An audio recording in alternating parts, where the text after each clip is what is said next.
Ang kwentong ito ay tungkol sa isang delivery rider na si Ringo. Masipag ngunit pasaway na delivery rider.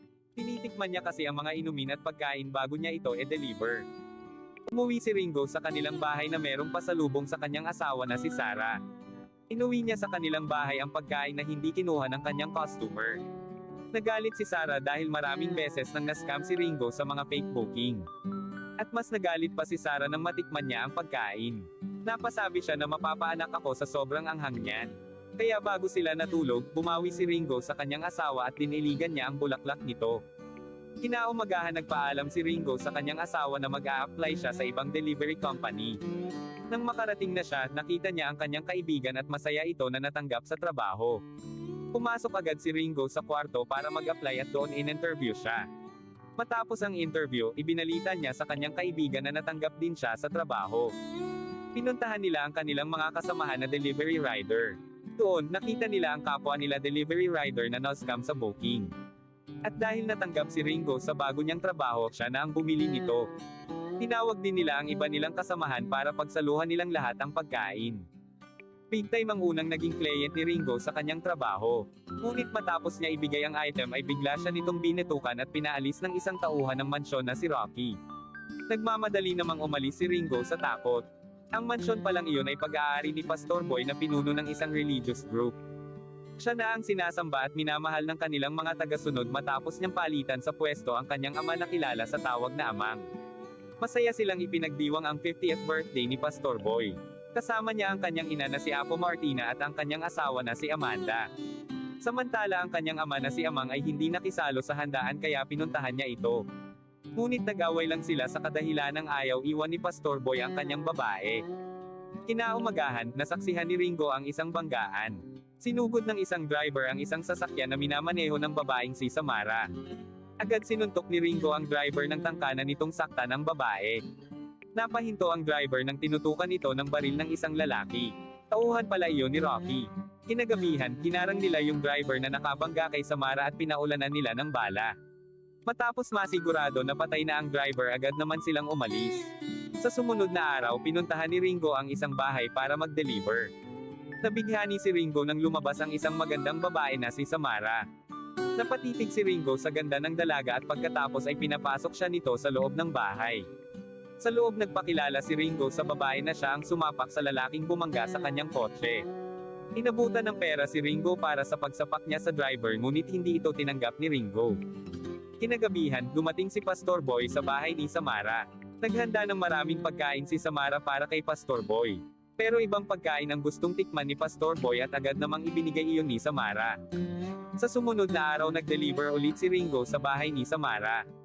Nang lumabas ito nakita niyang basa ang damit nito kaya napatanong siya kung ano ang nangyari. Sinabi naman ni Samara na sira ang kanyang tubo kaya basang-basa siya. Nagalok si Ringo na siya na ang aayos at pumayag naman si Samara. Basang-basa si Ringo matapos ayusin ang tubo. Habang nagpapalit ng damit si Samara pasimple naman siyang tinitingnan ni Ringo. Inalok si Ringo ni Samara na huwag nang mag-deliver at siya na ang magbabayad sa buong araw niyang kikitain, basta magkwekwento lang siya tungkol sa kanyang buhay at sa kung ano-ano pa para mawala ang kanyang pagkabagot. Napakwento din si Samara tungkol sa kanyang buhay. Hanggang sa inabot na sila ng gabi at nagpa siya nang umuwi si Ringo. Pinagalitan naman si Pastor Boy ni Amang nang ibinalita sa TV na nahuli ang mga tauhan nito nang magsagawa ng buy-bust operation ang PIDEA. Nag-alala si Amang baka madawit ang kanilang simbahan sa kamali ang nagawa ni Pastor Boy at baka mawala ang kanilang simbahan at negosyo. Ngunit sinagot ni Pastor Boy si Amang at sinabi niya na kaya niyang lusutan ang lahat ng ito at hindi mawawala sa kanila ang kanilang negosyo at simbahan. Sa araw ng kanilang pagsasamba, nagbigay aral si Pastor Boy tungkol sa pangangaliwa. Sa kanyang bibig pa mismo nang galing na masama ang gawain ito at hindi ka mapupunta sa langit. Pero alam ko na alam nyo na gawain ito ni Pastor Boy. Pagkatapos magbigay mensahe ni Pastor Boy, ibinalita naman ni Rocky ang tungkol sa pagpunta ni Ringo sa bahay ni Samara kaya nagmadali itong umalis. Umiiyak si Samara habang sinasaktan siya ni Pastor Boy nang hindi niya sabihin kung sino yung lalaki na pinapasok niya ng bahay. Natigil ang pananakit ni Pastor Boy nang mawala ng malay si Samara at agad naman itong umalis sa pag-aakalang napatay niya ang dalaga. Napansin ni Ringo na tila merong masamang nangyari kay Samara kaya agad siyang pumasok ng bahay at hinanap ang dalaga. Doon niya nakitang duguan ang nakabulagta si Samara sa sahig. Lumapit si Pastor Boy kay Amang para humingi ng tulong. Nagulat at nagalit ang kanyang ama nang sabihin niya na nakapatay siya. Lumuhad si Pastor Boy na nagmamakaawa na tulungan siya sa kanyang problema. Sa kabilang banda, ang inaakalang patay na si Samara ay buhay pa pala. Nailigtas pala siya ni Ringo. Sinabi ni Samara ang lahat ng nangyari sa kanya. Gustong gantihan ni Ringo si Pastor Boy ngunit natulala na lang ito nang sinabi ni Samara kung gaano kamakapangyarihan si Pastor Boy. Umiiyak si Samara habang ikwenekwento niya ang kanyang buhay. Pinakalma naman siya ni Ringo sa paraang ikaliligaya ng dalaga. Sa kabilang dako naman ay palihim palang nagkikita si Rocky at ang asawa ng kanyang amo na si Amanda. At sa hagdanan na nagbakbakan ang dalawa. Isang gabi, umuwi ng lasing ang asawa ni Pastor Boy na si Amanda. Ngunit nawala ang kanyang kalasinggan nang makitang nagbigti na ang kanyang asawa at napasigaw siya ng malakas. Nagluksa ang pamilya at lahat ng kasapi ng kanilang simbahan sa nangyari kay Pastor Boy. Isang gabi, sinundo ni Ringo si Samara para tumakas. Pumiyahe sila ng malayo para tuluyan ng makatakas si Samara sa pamilya ni Pastor Boy. Pinuntahan naman ni Rocky ang bahay ni Samara at agad niyang hinanap ito sa mga kwarto. Pagkatapos ay ibinalita ni Rocky kay Amang na hindi nila mahanap si Samara at napagtanto nila na buhay ito. Inutusan agad ni Amang si Rocky na ipahanap si Samara. Samantalang si Ringo at Samara ay nag-enjoy na naliligo sa talon. Ilang sandali pa ay tumawag ang ina ni Samara, ngunit nang sagutin niya ito ay si Amang na ang kanyang nakausap. Sinabihan siya nito na papatayin nila ang kanyang ina pag hindi siya bumalik. Napagpasyahan niyang bumalik, ngunit bigla siyang hinampas ng bato ni Ringo at nawala ng malay. Nagising na lang si Samara na nakatali at nasa harap niya ang ina ni Pastor Boy na si Apo Martina. Ibinunyag din ni Apo Martina na plinano niya ang lahat.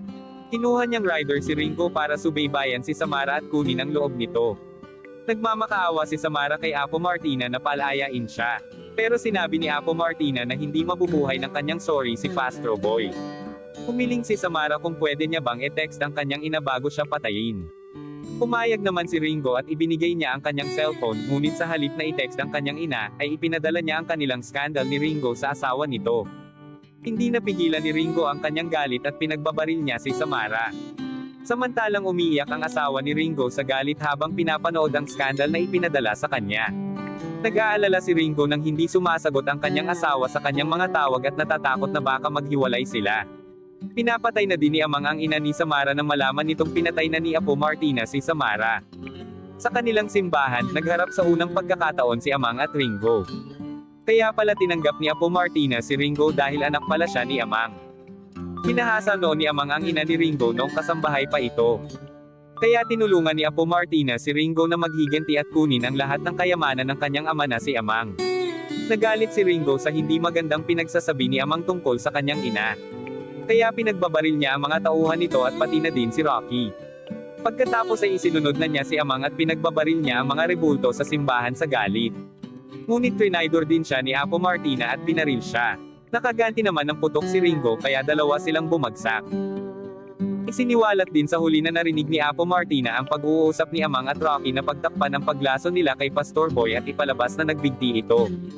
Sa buhay dapat lumaban ka ng patas. Huwag kang gamaya sa pamilya ni Amang na nagpapakasanto sa harapan ng mga tao, ngunit sa likod nito ay isa palang demonyo. Kaya sa huli, siningil sila ng karma na siyang tumapos sa kanilang kasamaan. Tandaan, huwag kang magpakasanto kung isa kang demonyo. At doon natatapos ang palabas na ito. Kung nagustuhan mo ang video na ito, huwag kalimotang i-like at subscribe ang channel na ito. Para ma-inspired pa kami gumawa ng marami pang video. Kita-kits sa susunod na video.